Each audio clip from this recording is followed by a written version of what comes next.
Do you regret endorsing Al Gore, Wow. John Kerry, Barack Obama, Hillary Clinton, and Bernie Sanders over the years? I mean, this has got to be a bit of a surprise for RFK, because, you know, it's, oh, yeah, Sean Hannity wants to talk to you again. Oh, nice. Yeah, last time I was there, it was very cordial. You know, you had a lot of nice things to say. We talked about the border, strengthening it. Surely, when I go back on his program, things haven't changed dramatically now, because a lot of people are worried that it might be taking votes away from Trump. When you look at which states and cities in the United States have incredibly high levels of poverty, child mortality, limited access to healthcare, it seems statistically they seem to be a lot of red states. Democrats are voicing some concerns about the border, including former Democrat, well, now independent, Robert F. Oh, so if you haven't been following this entire wondrous little event that's going on right now, RFK Jr. is running as an independent, and, you know, Tim Pool said that he's going to win, what, 7 to 12% in the general, which remains to be seen, but that's the beanie prediction. And in the interim, basically everyone is saying that this is going to destroy the Democrats. This is, oh, it's a nightmare for the Democrats. And I think anyone who's following this is like, go nuts, because I don't think your message has been really appealing to Democrats. Now, Tim Pool did say that RFK Jr. is incredibly woke and was just talking about SJW woke shit the entire time, because apparently he acknowledged Indigenous Peoples Day. That was enough. That was where the bar was. And then when he cut into it, he's like, listen to how woke this is. And it's like him talking about the founding fathers and the Constitution and stuff. And I was like, yes, you know, very, very woke shit, typically. But now it seems like the Republicans are pretty scared. And I heard that Hannity actually for the first time started grilling Kennedy RFK Jr. So this turns into a debate. We've had on the program before. Sir, welcome back. Thanks for having me, Sean. You know, I really do appreciate your position on the border. You and I are in agreement.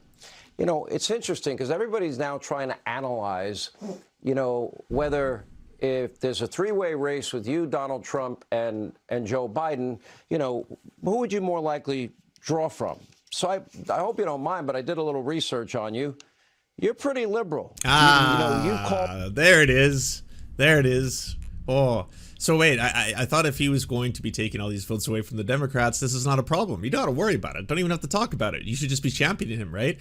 But now we see people like Mike Cernovich who's like, I hope everyone's not deluded to think that RFK Jr. is actually a right-winger. He's 100% a liberal. Don't be fooled. And now right now he's like, yeah, I mean, I love your stance on the border. We both agree. We got to dehumanize Mexicans. It's part and parcel of what we're here for. But on top of that, you're pretty liberal, aren't you? I assume he's going to be bringing up abortion, right? That's probably where he'll get him. For curbing, logging, oil drilling, fracking, you wanted to eliminate it. You called it a victory for democracy. You want to curb U.S. fossil fuel extraction. Oh, Keep it in the shit. ground, you once tweeted. You want a ban on fossil fuel extraction, a ban on fracking. You called the NRA once a terror group. You've supported over the years Democrats, Gore, Kerry, Obama. This is so different than every single other time RFK Jr. was on all right-wing media. Almost as if they just want to use all these people as pawns in their goal to get Donald Trump elected, you know, and as soon as it hurts them, they're like, oh, so we got to point this out, by the way. I know I've had you on here. We agreed on the border or something, but you're hardcore lib, right? You're super libby. Just so everyone at home knows, okay, super liberal. Don't take any votes away from Donald Trump, please. Hillary.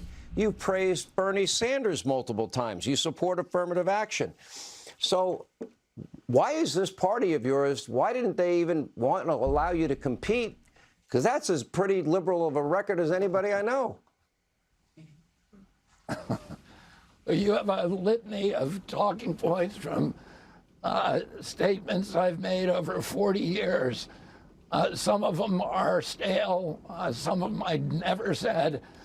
But, you know, what is your question? Why the Democratic Party? Why I'm not running at the Democratic Party? You know, why did they kick you out? I feel like... I mean, by the way, I'm giving you comments that you've made in 2016, 17, 19. Endorsements, we know the years Gore, Kerry, Obama, Hillary, Bernie Sanders. They're all recent quotes. The NRA quote you made about calling them a terror group was 2018.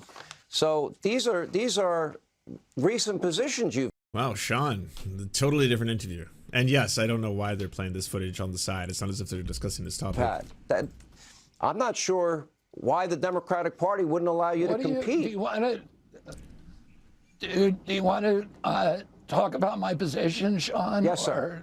Or, Yeah. Do you want to read talking points from the Trump campaign? Well, excuse me, these are not talking points. These are just do called this. Hannity points. I do my own research. Hannity points. No, but I saw that same list published this morning by the Trump campaign. It was the exact same list. And again, if you want to know what my position is on any issue, I'm happy to talk to you about it. On those positions, you come off, and this is not an insulting thing. You are historically very left of center.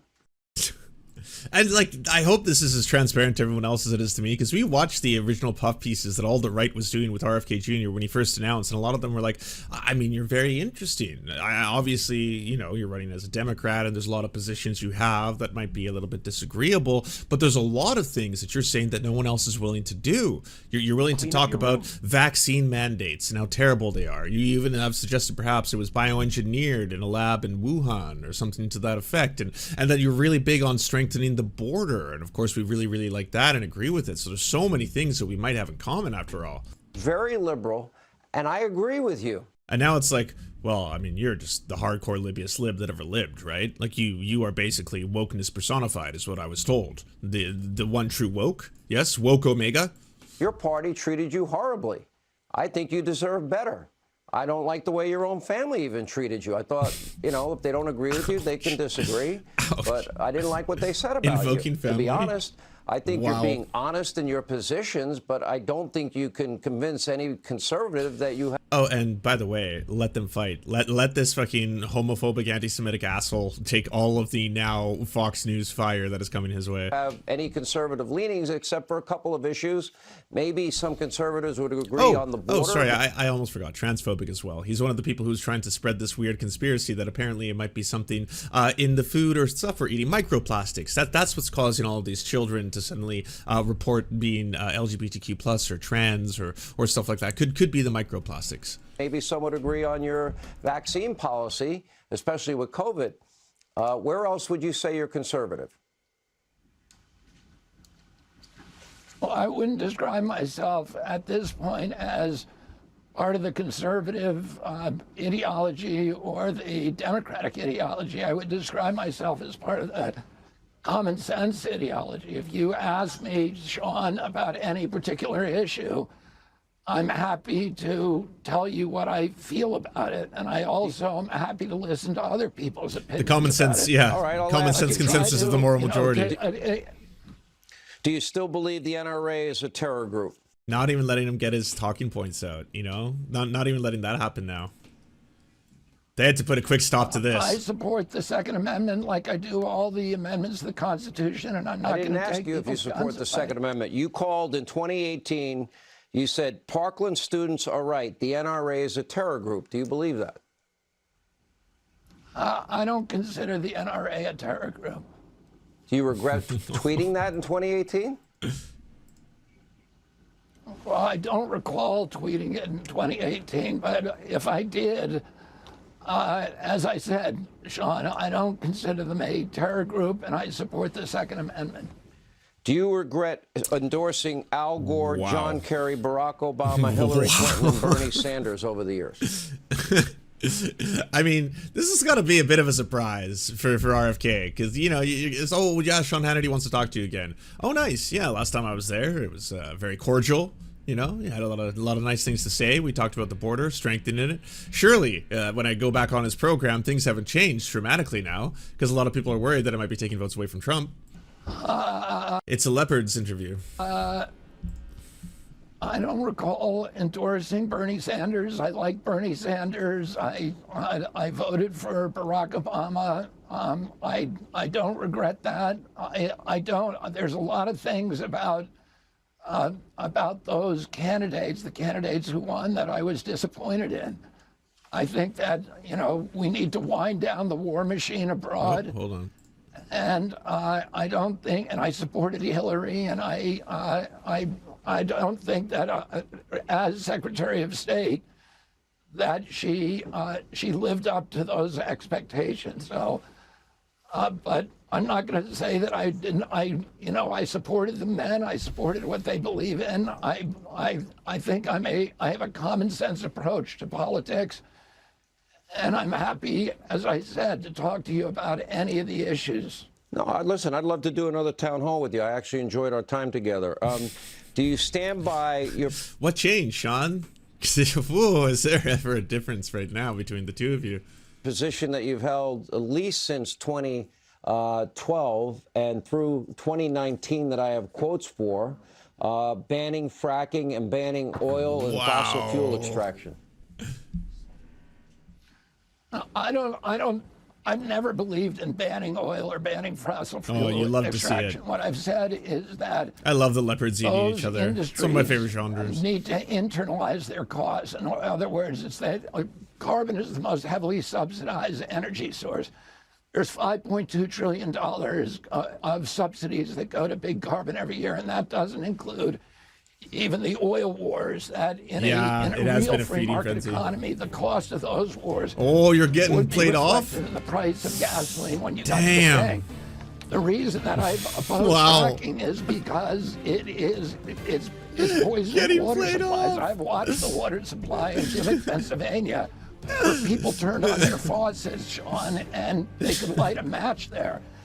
We don't want to poison people. And if fracking's doing that, then it's the lifeblood of the world's economy. And we don't have any real alternatives that are efficient and cost-effective as of now. We'd love to have you back. First off, solar power is now cheap, like per, gigawatt to produce energy from, than other sources of energy, including from fracking. That absolutely is not true. That just is not true. Of course it's true. That's not true. Of course it's true. I said it. It's true now. Yeah, no. The sound's already escaped my lips. It's true. Deal with it. And I'm happy to talk to you about it.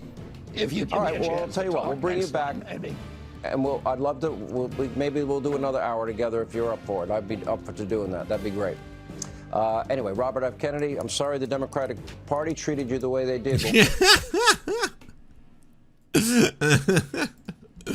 I'm sorry that they were assholes, but I'm glad everyone knows what side you stand on.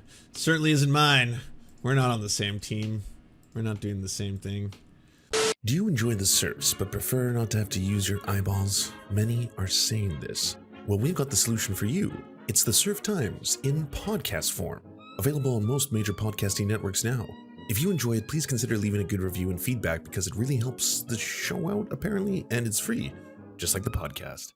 Thank you so much for watching, everybody. This show is produced by amazing people like you, and if you want to help us out, please consider donating over at patreon.com/theserfs.